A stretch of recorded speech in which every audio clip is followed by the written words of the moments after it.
Welcome to the Brotherly Ballers podcast with your hosts, Jack Vickers and Tyler Herman. Welcome back, everyone, for another edition of the Brotherly Ballers. Here we go. We're jumping into week 4. We are officially starting off I like to think of a quarter of the fantasy season down, which is crazy for how long we spend waiting for this show. But we're going to overreact to some week 3 stuff. We're going to freak out about the Vikings, who are back, baby. And we're going to talk about a bunch of our fantasy games. So, Tyler, how are things feeling for you? Are your seasons all over? Has the injury bug hit? Are you start to kind of see people separating from the pack in different leagues? So where are you at? Yeah, I'm about as mid as you could possibly be. Hey. I'm in like 10 leagues, I think. Again, some free and whatnot, but I total it all up and I'm like 21 and 18. Doesn't get much more mid than that. Damn, so it's been interesting, but it was the injury week. As everybody knows, I'm a big James Conner guy. I'm a big Mike Evans guy. So I have those people in many places, and those guys are both out, one for a season and one for multiple weeks. So we've got a lot of waiver wire hunting to do this week. Yeah, definitely. We will get into some of that interestingness. I had a pretty solid week. I went 8-2 last week, so I'm up to 24 and 6 across my main big leagues, my 9 leagues on the year. I squeaked out a 2-0 win that arguably I didn't deserve either of the two in our home league, but I sweated out Monday Night Football and hung on. So I'm keeping the undefeated season alive, but every team this year feels a lot more crossover than normal. So House of Cards wise, if any of my people start to go down, like the Mike Evans of the world, I'm going to spin around very quickly. So without further ado, we will just jump into our first fun segment here of a little of This Ish is Bananas.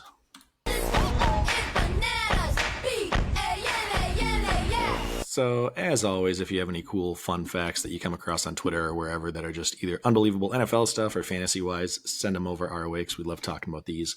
Shout out to Jordan because he sends me a lot of these, and there's always some good ones to use. So, first one he sent me, Mike Evans. Everyone talks about his 1,000-yard streak to start his career. He had more than anybody in the NFL, but he's also had a hamstring injury every year since 2019, which is 7 seasons running. So, wasn't my bad luck. He does this every year.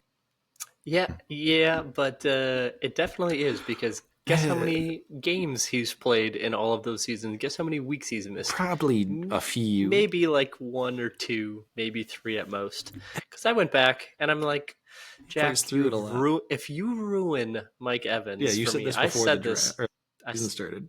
I did, and absolutely. He's played 15, 15, 16, 15, 16, 13, 16, 15, 17, and 14 games. He's already not going to get that. He's already not going to get that. Jack, this is 1,000% on you if you've ruined the streak. At least this validates my claim about how, like, everybody says, oh, I have such bad fantasy football luck. This validates my claim in this league specifically that I have horrible injury luck. Like, every year I feel like I draft well, and then it's just like, you know what? We're not even going to let you say that you drafted poorly and you were wrong on guys. You don't even get to find out. Like, that happens every year. So hopefully I can keep it going. The rest of my team is positioned well to like survive this, but it is not helpful when he was already kind of playing so-so to start the year. So anyways, Jordan Davis from the Eagles, he was a 336-pound defensive lineman. He returned a blocked kick for a touchdown, becoming the heaviest player in the NFL history to do so when it was a 50-plus yard touchdown. So that's pretty crazy. He made it quite easily too. I believe he was also the guy that blocked it. So blocked it, picked up, and ran it back, which was... He was very fast for that large of a man.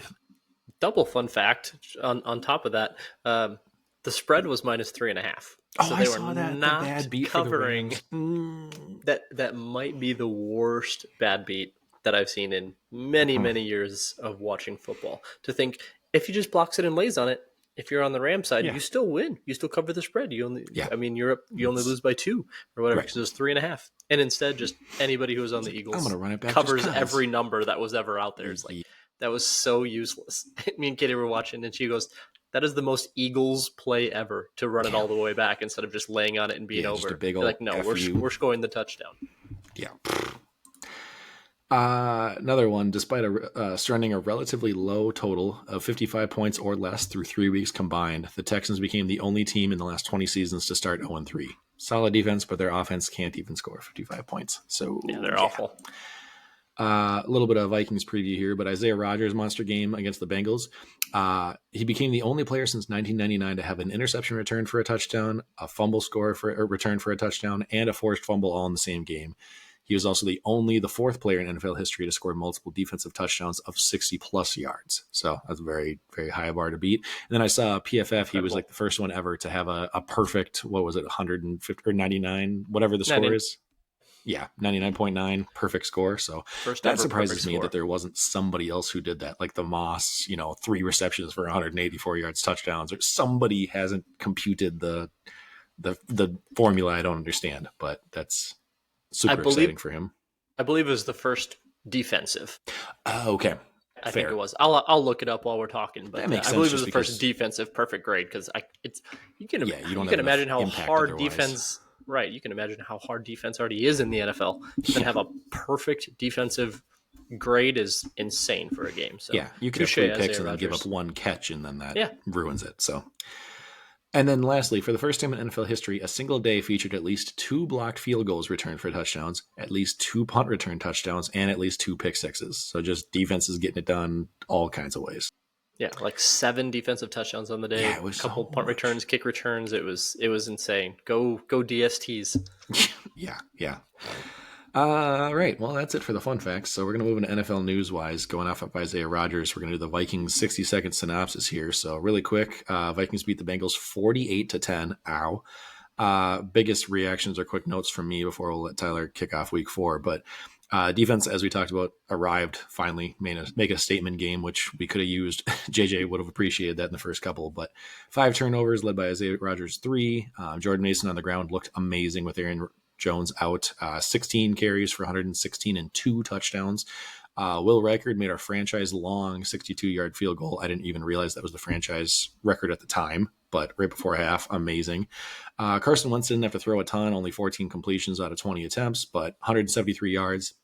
2 scores and no turnovers, though. It's really exciting, especially considering we signed him 3 weeks ago. So back to 2-1. Felt really good there. Didn't expect it to be that far off of a score, but I'm glad that we made a statement with both of us missing our quarterbacks. So moving into week 4.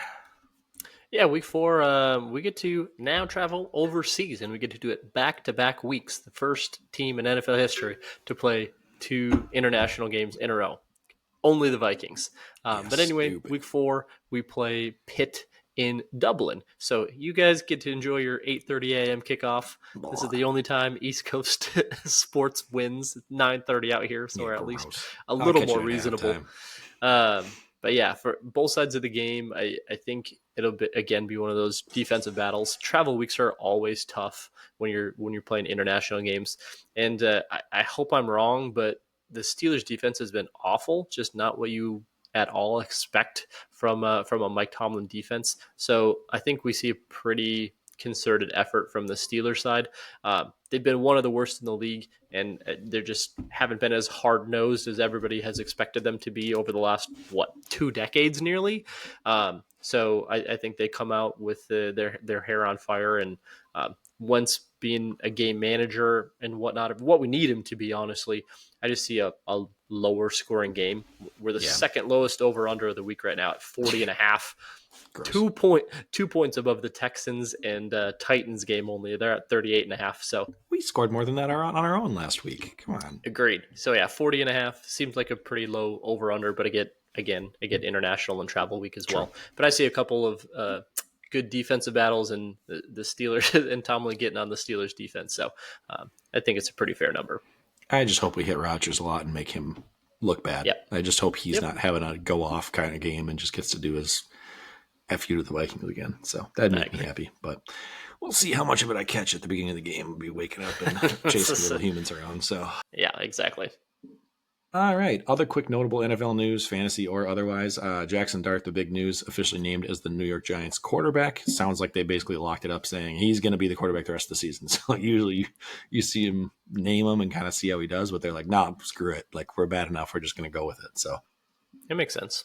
A little bit of a interesting, maybe like short-term decrease for Giants weapons until you see how things shake out. But I think long-term it'll be a little bit better boost. Plus, he's got the dual threat ability. So speaking of the Giants, Tyrone Tracy dislocated shoulder out 2 to 4 weeks. Oh, fire up Cam Scatterbo, baby. I'm so happy. One of my guys. Mike Evans, we talked about hamstring injury out 2 to 4 weeks. So not an IR thing, but they're going to kind of monitor it as they go since he's had those issues forever. CeeDee Lamb, week of the big name wide receivers going down, high ankle sprain, out 3 to 4 weeks. That is brutal. Najee Harris, Achilles tear, out for the year. James Conner, also out for the year. So bye-bye those two running backs. Trey Benson, we'll see if the breakout for him finally happens. And then Amarian Hampton finally gets the full work. So we're going to see how that looks. And then Terry McLaurin, quad, questionable right now. Apparently he's seeing a core muscle specialist as well to see if he's ready to go for this week. So they've been missing. They missed Jaden Daniels last week. They might finally get him back. And then all of a sudden might be missing Terry. So that's going to be tough. Yeah, some big names that we're starting to get to, like you said. All of a sudden. Yeah, quarter point of the season, all of a sudden everybody's like, oh, hey, big names getting hurt. Yeah. It was one of those years. It seems to be every year. Usually we get like one massive injury in like preseason, right? We didn't have any. No, like, that's true. There was none. And then we even got through the first couple of weeks and I was like, is this a year? Everybody's going to stay kind of healthy? Everybody's draft is just going to be their draft. And then it was like, no, just kidding. Anybody within the first 3 rounds that had decent capital, get them out of here. Mm-hmm. Yeah, so this is where the boys become men and the separation happens of who's actually got benches, because everybody's teams look great on paper week 1, but then you're like, okay, but like I check some people in the league and I'm like, your bench is garbage though. Maybe you won't need it, but like some teams are gonna. So but it's nice to feel at this point if you've got like 3 to 4, like I just lost Mike Evans and I'm like, I could do way worse than sliding in Jacoby Myers as my fill-in for that. Like it's nice when those kinds of things happen to be like, okay, I'm not dead in the water. I can survive maybe and get lucky. So we'll get more into that as more injuries happen and as buys start to happen. We'll kind of start talking about like things to look for and dates to circle, big weeks for that. So for now, we're going to move into game time. So we're going to get into our NFL pick'em first, our little kind of survivor junior pool here, for lack of a better word. So everybody picks 2 teams per week. We're just picking win or loss, not against the spread, but then you got to use all 16 teams by week, or all 32 teams by week 16. So a little bit of gamesmanship and strategy of if you're trying to save the good teams or if you're trying to get out to a hot start early. So still everybody's very, very close here. We've got standings. Basically everyone is at 5 or 6 wins except Connor, who is staying consistent at 3-3. But few of us got tripped up this week. Me with the Packers being the only person to pick them. And just, we watched that game live. I was with my wife, Christine, who's a Packers fan, and I did not want to speak to her for the rest of the drive home. I was very scared. It was an amazing collapse, and I was watching with 3 Packers fans and just me. So it was great, but it's a win-loss, so we'll take it. And then a few people got tripped up by Atlanta as well this week, so didn't see that blanked game coming. But anyways, we've got Nate and Mac and Jordan as the 3-6-0 teams. The rest of us are all at 5-1, and then again Connor 3-3. So week 4 picks. Tyler, take it away. It seemed to be the consensus of, hey, we got to get rid of one of these bad teams, and they're playing another bad team. So we got a lot of us on Houston this week. So Jack, myself, Jordan, Dan, Nate, Foster. Oh, no. Oh, wrong one. I'm looking at the Chargers. There you Houston, though. Yeah, Jack. Yeah, so Jack, myself, Jordan, and Mac and Nick. Yeah, Mac and Nick are all on Houston against Tennessee. So makes sense. You got to use them at some point. So what better game than against the Titans, who coincidentally might not have Cam Ward. Actually came out. I did not see that. Yeah, so questionable. It's still early in the week, so Wednesday a lot of the times the practice reports will come out. A lot of people will be on the injury report and then off by Thursday as I start doing walkthroughs. But I was curious to see that they might not even have him. That would just make it even more of a smash play. Then a lot of us on the Chargers as well. So Jack and Dan, Nate, Foster, Connor, Mac, all on the Chargers as well. On the road, but another big, one of the largest favorites of the week here as well. Mm-hmm. And then a few of us on New England, myself and Jordan, to get those out of the way. Dan got to use Vegas at some point, so he's going with the Raiders this week.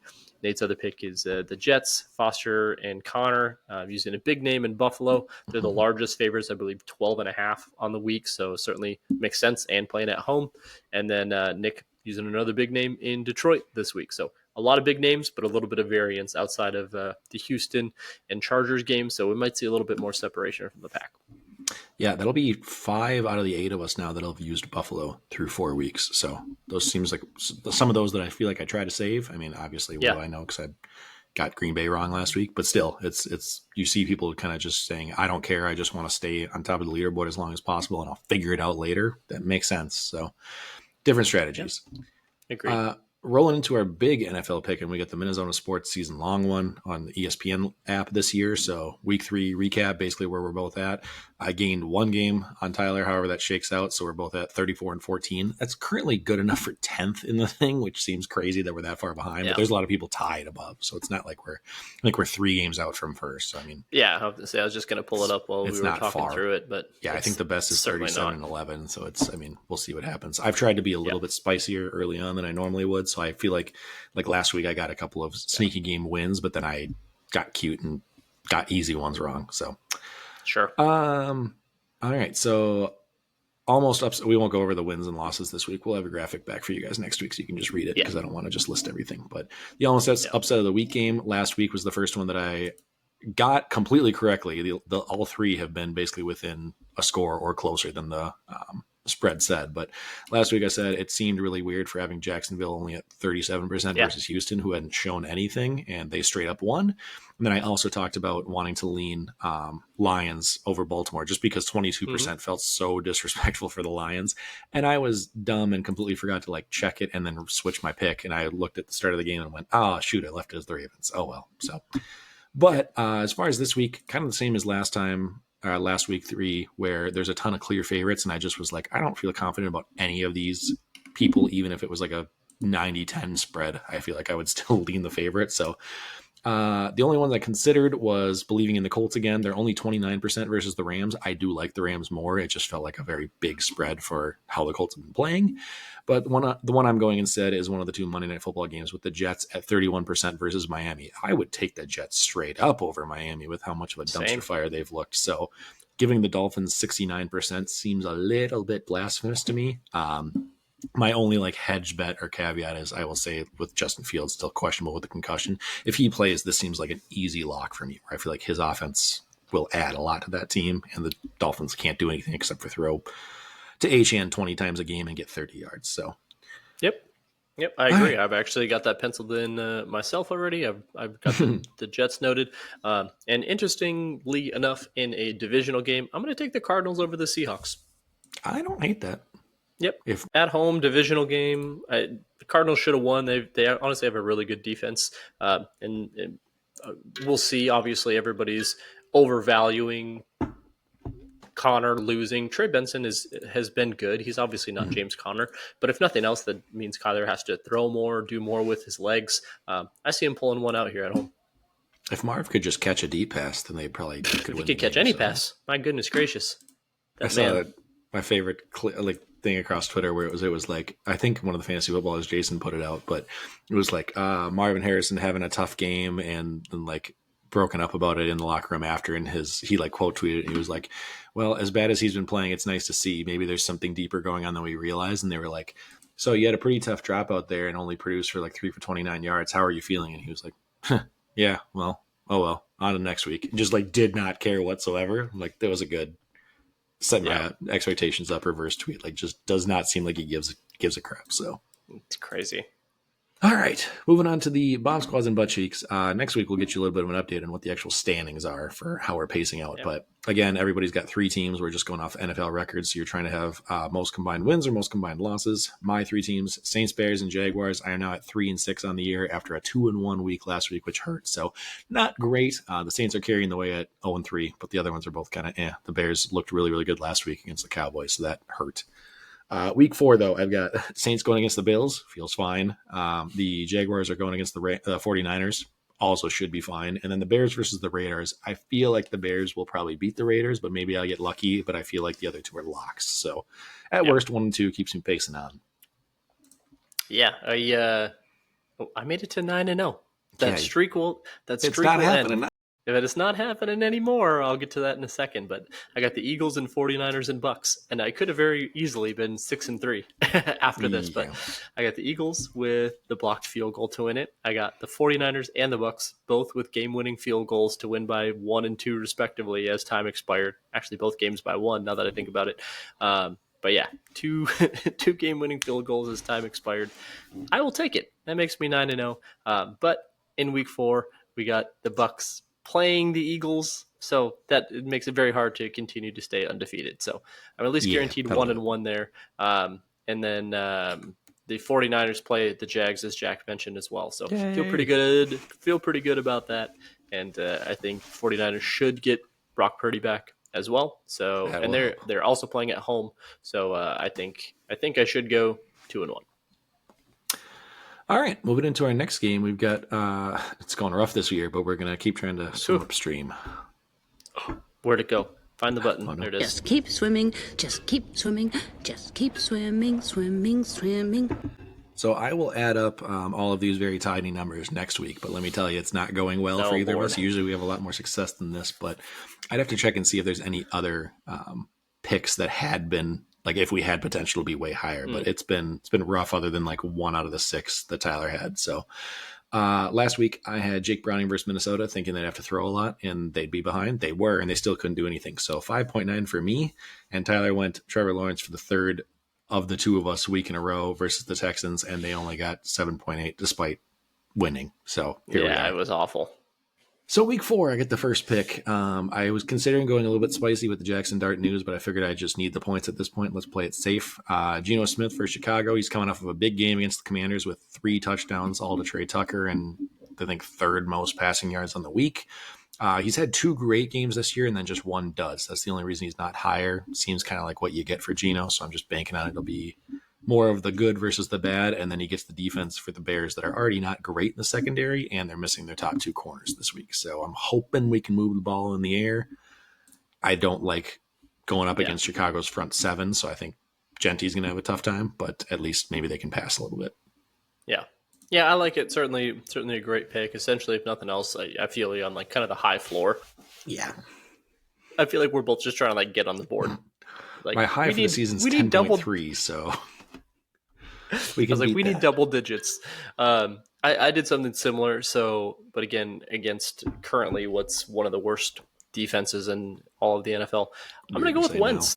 Yeah. I'm going to go with Wentz. So I know we're traveling is always a tough one, but Wentz going against Pitt, they're the 28th against QBs right now, so they've just been absolutely abysmal. If he does even what he did last week, 173 and 2 touchdowns, that's what, 4-8, 12, that's 15 points. And out of a streamer, you'll take that any day of the week. So if you can call him game manager all you want, but if he throws a couple in the end zone, 150, 200 yards, that gets you 13 to 15 points. That's streamer territory all day. All right, so hopefully we can make a little bit of improvement. You've got a slight lead, but both of us have to be barely QB2 range at this point. Yeah, it's not good. All right, moving into our fun game here. We're going to do some this or that. So, Tyler, I'm ignoring what's on the page, but what do we got for this week? All right, this week we're going to go with an interesting name, and let's do it against Minnesota, because why not? We're going to go with Mr. DK Metcalf. Against Minnesota this week is our guy, and I've got a couple ones. I just want to set the stage. I think these guys will be the winners, but we're going to start higher up. So I'm going to say Cortland Sutton or DK Metcalf. Oh gosh. Oh yeah, I should. I was like, I'll let you mull that over, but I'll pull up who these people are playing against. Will obviously be helpful. I don't have. This is tough because you're asking a guy that I literally picked as a Broncos guy that I hated. So true. So Sutton, they are playing the Bengals. Oh God. Okay, then definitely Sutton. Okay, that alone makes me. Yeah. That's kind of what I figured as well.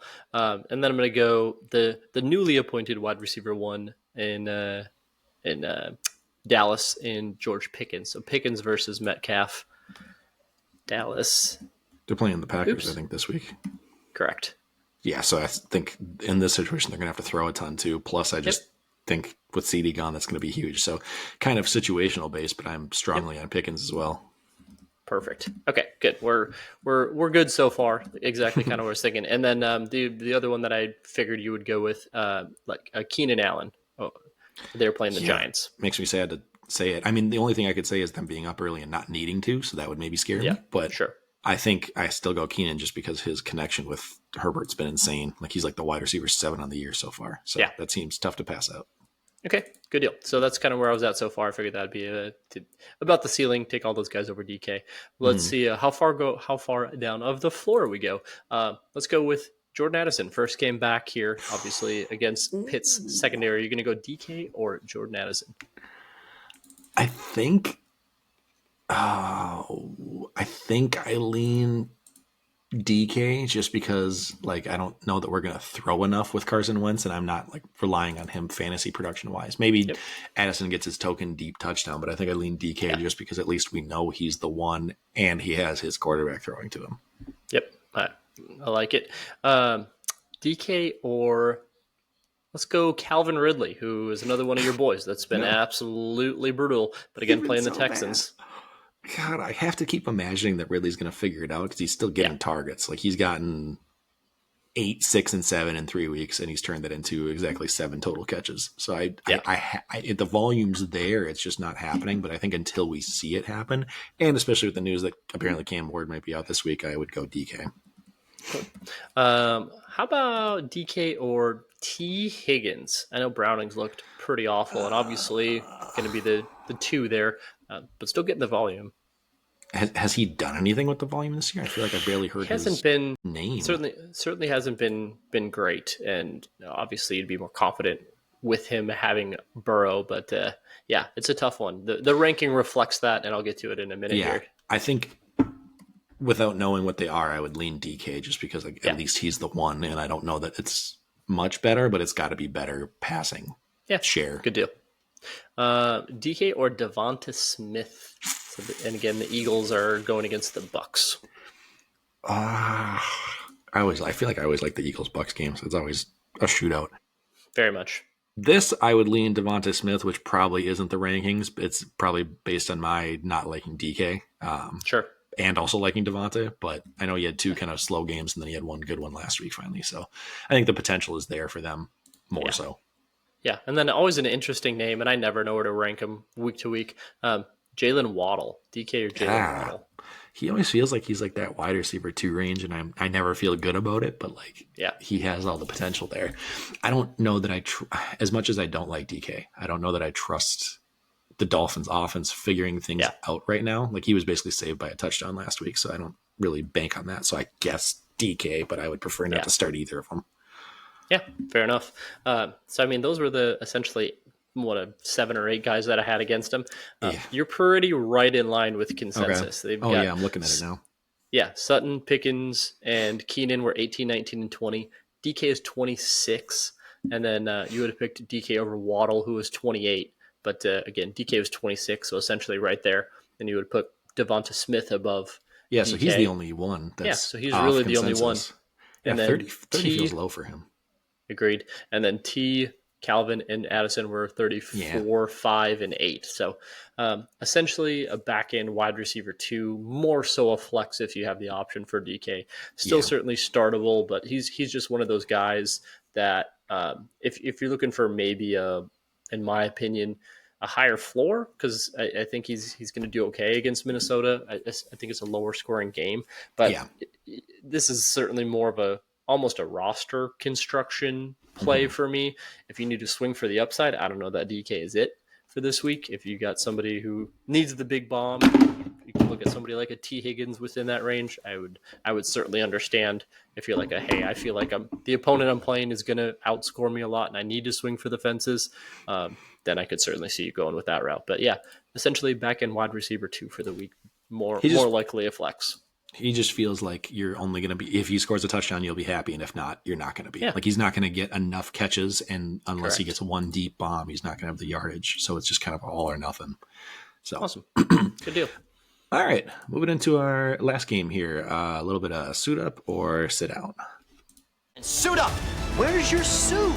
That's why. Now sit down and shut up. Diamond suited up.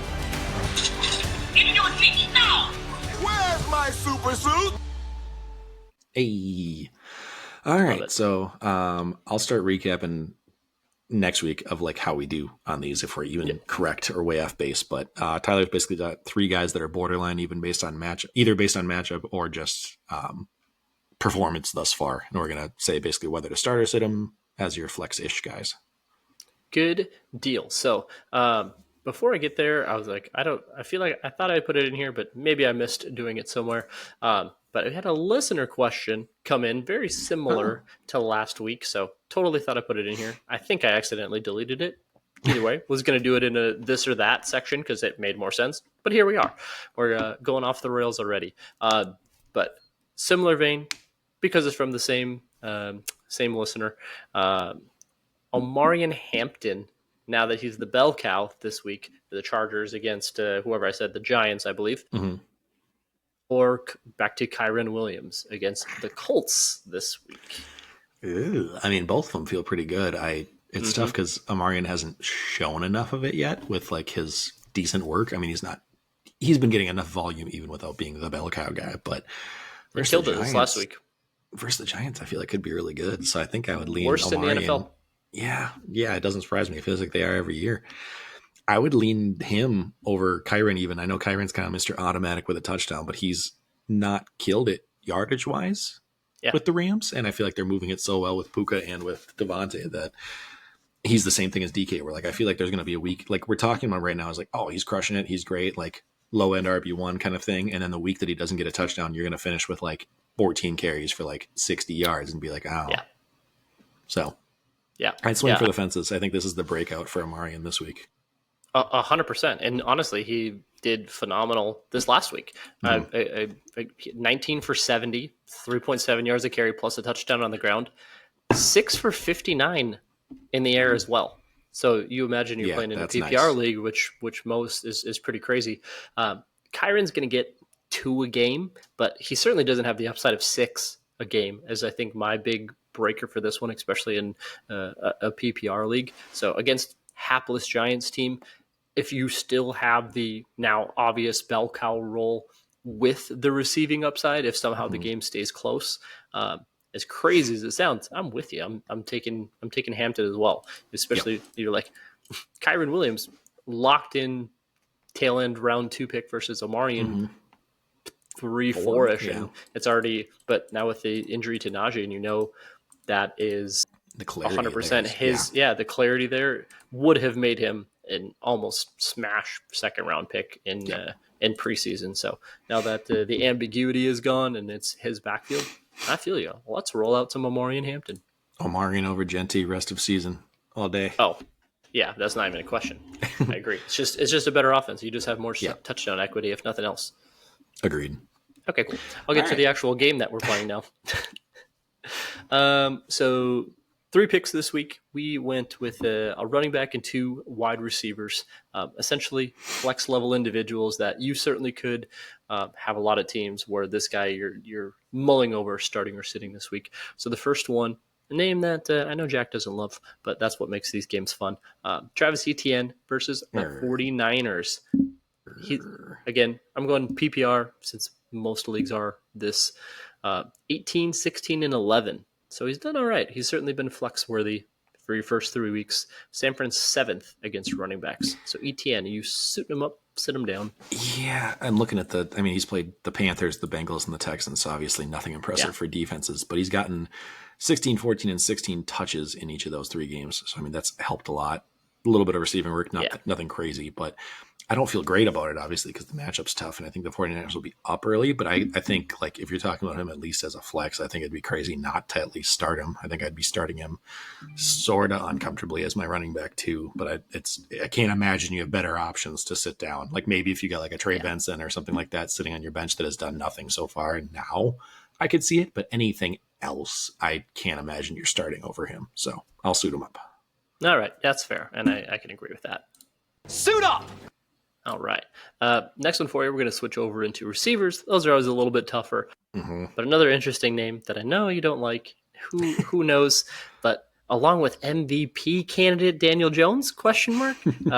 Michael Pittman versus the Rams, 28 and 19.3 PPR points through the first 3 weeks, which seems crazy because that doesn't sound like Pittman to me at all. But the volume has been there. Daniel Jones has been playing well. So Pittman versus the Rams. Yeah, I like him as a player. I just did not draft him anywhere this year. I can't lie on never that one. do. So I didn't believe that we'd be throwing this much. And a lot of people talked about Josh Downs, and he's just faded into nothingness kind of. So, again, I'm just looking on volume here. He's gotten 8, 5, and 6 targets. So, I mean, like the volume's there. Obviously, his 2 big weeks, he scored a touchdown. But even without those, he was at 11 and 10.3. So, and that's half PPR. So, I mean, that's pretty good. I think based on that and the fact that it's probably going to be a low scoring game, but I think the volume makes me safe enough that I would start him as like a flex 1, flex 2 kind of thing. So I'm feeling positive. I'll start him. Well, I love it, Mr. Pittman. Here you go. Suit up! And the last one that may hurt everybody's this one may hurt everybody's soul. We're over the hill and we're certainly on the backside of the hill. But Mr. Cooper Kupp versus the Cardinals this week. Again, divisional game. He has been bad and then good and then very bad again. 3.5, 16, and 5.1 his first 3 weeks. Got like 3 targets, then he got like 12 targets, and then he got like 4 targets. It doesn't make sense. I don't get it at all. I'm so curious. I thought Sam Darnold would slang it his way, but JSN has just been dominating that target share. But Kupp has been somewhere around the rankings of flex-worthy week in and week out, but obviously he hasn't been that. So I'm curious. This is a tough one and a decision I actually have to make somewhere. So Kupp versus AZ this week. Yeah, I guess it would depend on what your other options are, but I lean pretty quickly as a sit down for me personally. Both just because I don't feel like if it was him getting a lot of targets, but then not producing 2 out of 3 weeks, that'd be one thing. But it's just been so inconsistent where I feel like it's truly going to be. I think it's like a 70% chance that it's like a nothingness because we saw this at the end of the year last year. And then there's maybe a chance that he blows up. But I feel like I don't want to bet on that. He even got less targets than, was it Torrey Horton last week? So he kind of had a mini breakout. So like that scares me. I also think the Seahawks could run the ball on the Cardinals if they wanted to. So like it could be a big Ken Walker game. But honestly, and this is probably like not logical fantasy thinking, but they play on Thursday night and I just don't want to start him and then hate myself and hate my week being already over if he bombs. Like, yeah, it might suck if he has a big game, but I hate doing that. So I feel like I tend to, if I'm questioning things with a player, lean like 2% extra to not if they're on Thursday night, just for that psychological.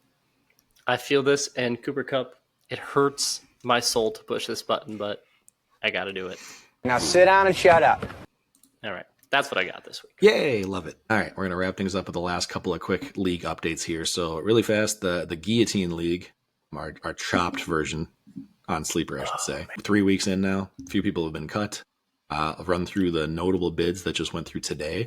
We'll just say there's a lot of money being spent all of a sudden, so I feel like people are getting a little skittish, a little nervous. But Chase Brown went for 250 in our league. He has, what did I say, like 47 carries for 93 yards? Oof. Yeah, not great. You better hope you hang on until Joe Burrow comes back because I don't feel like it's going to be more of the same. Brian Thomas Jr., 153, despite also having kind of a rough start to the year, but not really even a reason why. Tedero and McMillan, 142. Brutal because I saw he got a report that he didn't practice or was limited today. I'm sure he'll play, but like not what you want to see when you're bidding money like that. Yeah. DeAndre Swift, don't hate that value so far. He's like my favorite of the top 4, but 28. The aforementioned Cooper Kupp went for $78. Don't love that. Kareem Hunt, $69. Don't love that. And Njoku, $45. Nobody else bid on him, so I loved that he went for that high. Jackson Dart, I picked him up for $8 just to see what happens. And then Tyler got Brock Purdy for $1. So also very, very nice as kind of like a stash second backup quarterback. So don't have a ton of thoughts. There's not really anything that like I'm debating starting or sitting on my team. My only thing would be like what we've echoed before is just trying not to spend money if you don't have to. I get it if you're on the bottom and you need to make some moves, but like whether you finish 16th or 10th or 4th, it really doesn't matter. So it's kind of bid if you need to get some people, but like at the end of the day, don't blow it just because you're worried about surviving this week versus next week. Like you got to play the long game too. So yeah, this is a tough week for me, and I went back and found you have an unusual situation. I have a very unusual situation. So I was looking at it this morning, and Jack texted me. He's like, "Hey, by the way, you're projected the lowest in Gilly. Are you going to do something about that?" And I was like, I'm going to try, but I'm not going to overspend. And I got none of these players, and so I spent $1, and I got Brock Purdy. I was not even close, just because again, money means so much later, and so to put it in perspective for all of this, I underbid by at least 50 on all of these guys, if not more, even 120 plus on Chase Brown. And this was everybody I lost this week. I lost James Conner, I lost Najee Harris, I lost Mike Evans, I lost De'Ami Brown, and I lost Xavier Legette, all in the same week. Those were all on this same Gilly team, and I still didn't spend up. I'm on Ross St. Brown, I've got Baker Mayfield, I've got Jake Ferguson. Those three guys alone could keep me safe for a week. Do I feel great that I have to do it? No. Will I hopefully have somebody else on one of these flex spots go off? Yes. But I'm not willing to blow my entire bankroll to essentially guarantee myself 7th in this league. Right. Because then you just get bullied. You just get bullied when you have no money at week essentially 10. If I spent $300 to guarantee myself one of these individuals, I now have one RB1 and Ramondre fucking Stevenson for the rest of the year because I'm going to get bullied down the line. So I'm like, either chop me now or I'm going to save my money, survive a few weeks, get a couple of these bigger players when money means more, and have a run at the top 3. But taking 7th is the same as taking 14th, unfortunately. Yep, exactly. We're going to keep echoing that every week that both of us are in it too, because it's just how it works. It's all or nothing, and it's okay if it's a nothing one year, but it's a lot more fun to stay in it long term and do those bully bets. Yeah. So when we come back next week and I'm chopped because I scored 50, I'll sing a different tune. But right now, I'm going to put my money where my mouth is and say, hey, I lost 6 people that I can no longer start this week, and I still didn't bid up on people. So we'll see if my strategy actually works. I have to actually put it into play now. I haven't had too many years before. I've never had that many injuries in 1 week. That was crazy.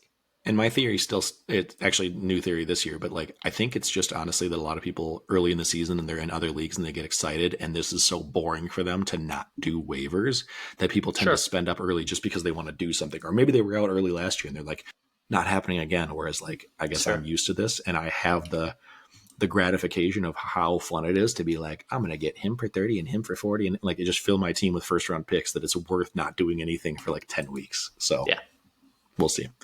Agreed. Last league to round things up here. We got the Vampire League. So we've been talking about it a couple weeks now. We tried it for the first time with our league sponsored by the show. Basically, I'm running the role as the Vampire. Started out as all waiver wires teams. And if I get lucky and beat you in a week, then I steal your players. Week 1 was not even close. Somebody doubled up my score and they're currently 3-0, which makes sense. They're first in the league. Week 2, I squeaked out a win over Matt 2 weeks ago. I stole Bijan from him, so that hurts for his rest of the season. And then this week, I literally came down to like Sunday Night Football, but I ended up squeaking it, or Monday Night Football. Derrick Henry blew up in the first quarter and then did nothing and fumbled, and that was the difference maker for me to somehow steal again. So don't feel like this was the plan. I was actually kind of hoping that I did not get 2 wins this quickly because you don't want it to snowball and then have it be not fun for other people. But I don't know if we need to maybe look at some stuff next year if we make bigger benches or if we make teams allowed to have some moves but not all. I don't know, but it's I'm brainstorming. I've been thinking about it. This was very much a trial, but I was still hoping it would at least, like, as weird it is to sound like you're cheering against yourself, I just wanted it to take longer and then heat up at the end of the season. So now I stole Josh Allen from Ben. I'm so sorry, Ben.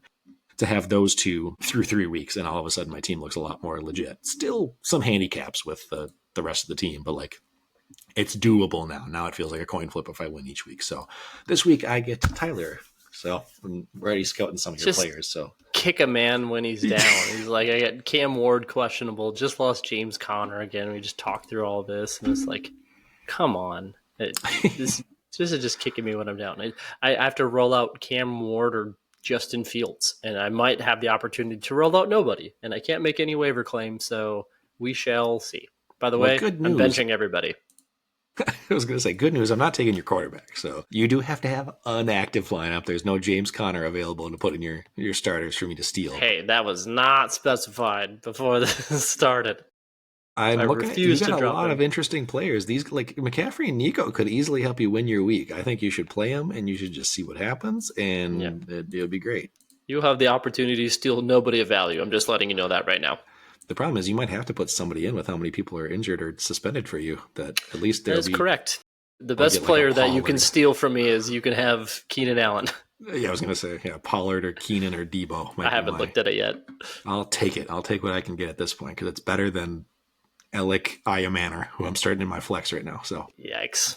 All right. So yeah, that's that. We'll let you know how that continues to go, but we'll have to probably make some changes if I start getting like 500 through halfway through the season.